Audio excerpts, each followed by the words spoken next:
Hai, kenalin, gua Ariel. Gua mahasiswa semester 2 di Vokasi Universitas Erlangga.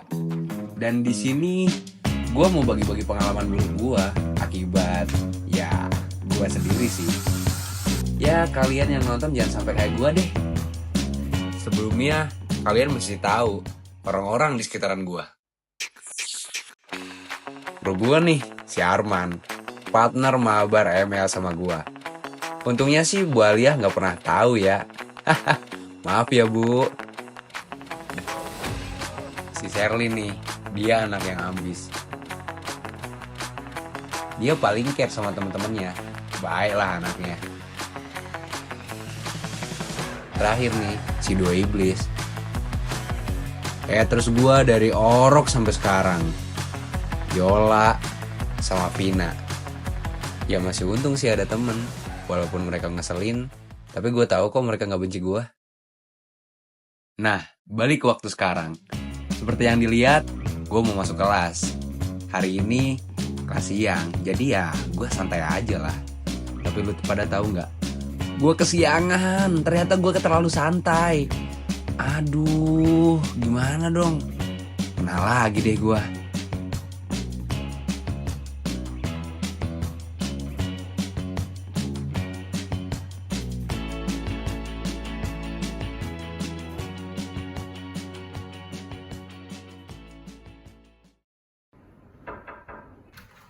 Permisi Bu. Sudah jam berapa ini? Maaf Bu, telat. Ya udah, sana duduk. Sudah tenang. Ayo belajar lagi.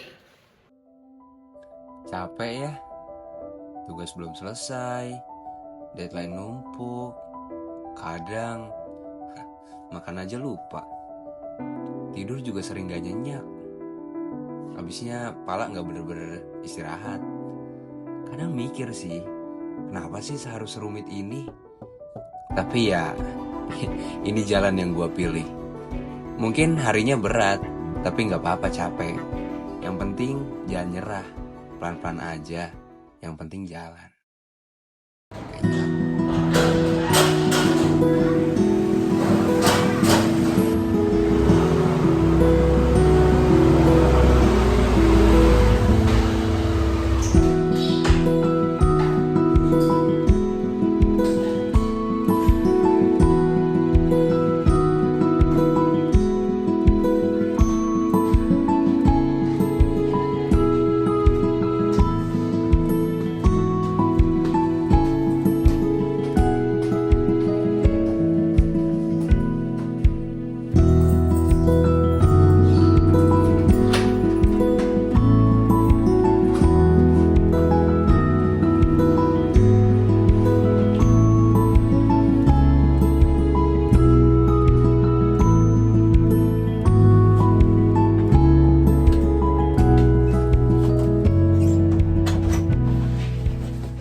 Aduh, banyak banget nyamuk. Apa semprot aja kali ya? Pas bangun lagi. Tapi ya udah deh.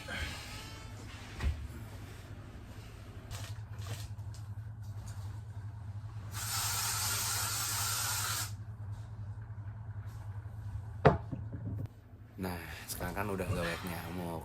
Waktunya tidur lagi deh. Aduh.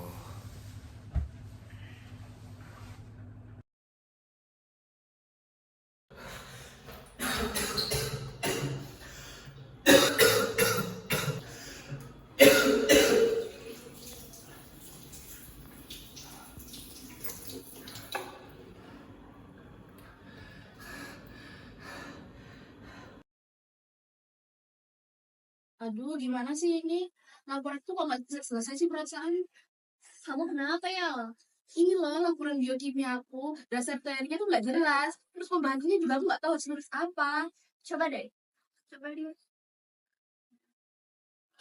Kalau menurut aku kayaknya dasar teorimu deh yang salah. Karena seingat aku kemarin dosen itu bilang kalau dasar teori itu tuh perlu pakai simulasi. Iya, kalau enggak kamu ambil dari modul, terus nanti kamu tambahin yang dari jurnal terus kamu citasi. Oh, gitu ya. Oke, oke, makasih ya. Ntar aku tambahin deh. Semangat. Adel kemana sih? Kayaknya akhir-akhir ini dia nggak kelihatan deh. Gak tahu, bolos kali dia.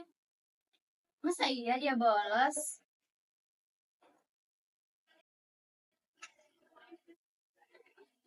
Emang Ini kemana ya? Tahu juga. Dia nggak ngabarin hari ini. Mas kan ngapain juga dipikirin? Jangan gitu, dia kan teman kita. Kira-kira Adel kemana ya? Coba kita ke masa lalu.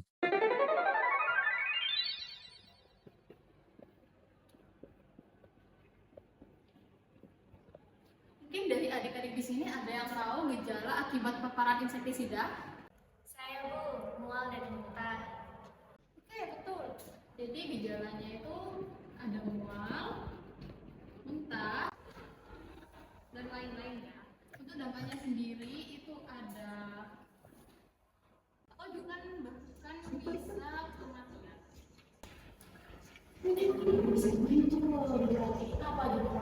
kematian. Apa Apaan sih kamu buat semangat kita?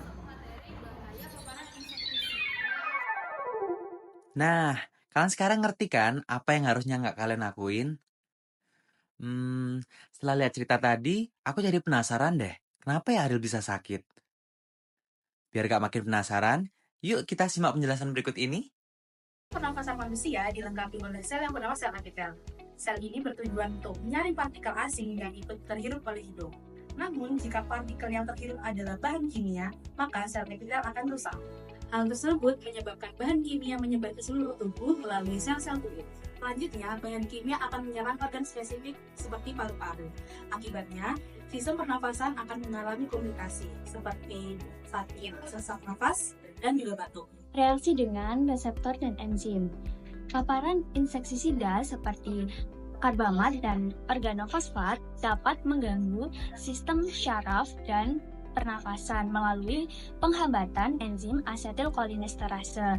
Enzim asetilkolinesterase ini berfungsi sebagai pemecah asetilkolin di sinaps syaraf. Ketika enzim asetilkolinesterase ini terhambat, otomatis asetilkolin ini akan mengalami penumpukan. Penumpukan ini akan memicu stimulasi berlebih pada reseptor muskarinik dan nikotinik. Akibatnya, saluran nafas menyempit dan produksi lendir secara berlebihan, serta terjadinya gangguan pada syaraf otot sistem pernafasan yang berupa kejang. Selain itu, paparan insektisida secara berlebihan dapat menyebabkan peradangan atau inflamasi, kerusakan pada jaringan paru-paru yang dapat beresiko terjadinya gagal nafas. Ternyata kompleks banget ya yang terjadi. Mulai sekarang, kalian mesti hati-hati sih sama semprotan insektisida. Nah, untuk mengurangi resiko, kita membagi tips and trik nih. Cara memakai semprotan insektisida dengan baik dan aman. Yang pertama, gunakan masker. Fungsi masker di sini untuk meminimalisir kontak langsung dengan cairan. Yang kedua, gunakan handscoon. Fungsi handscoon juga untuk menghindari tangan kita berkontak langsung dengan bahan kimia.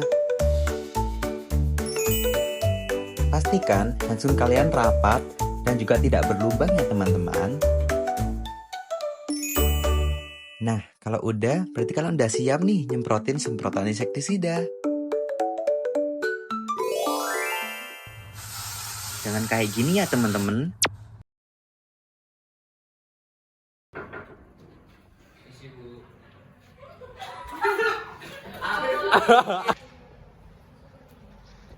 Kamu beberapa hari ini lihat anak nggak ya? Dia kayaknya nggak kelihatan deh. Tahu, boros sekali.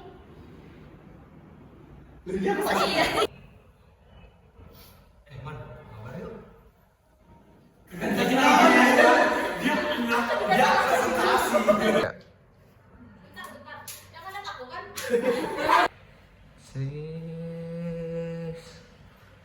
Stop. Tok tok tok. Itu kelihatan dalamnya nggak? Nggak kelihatan.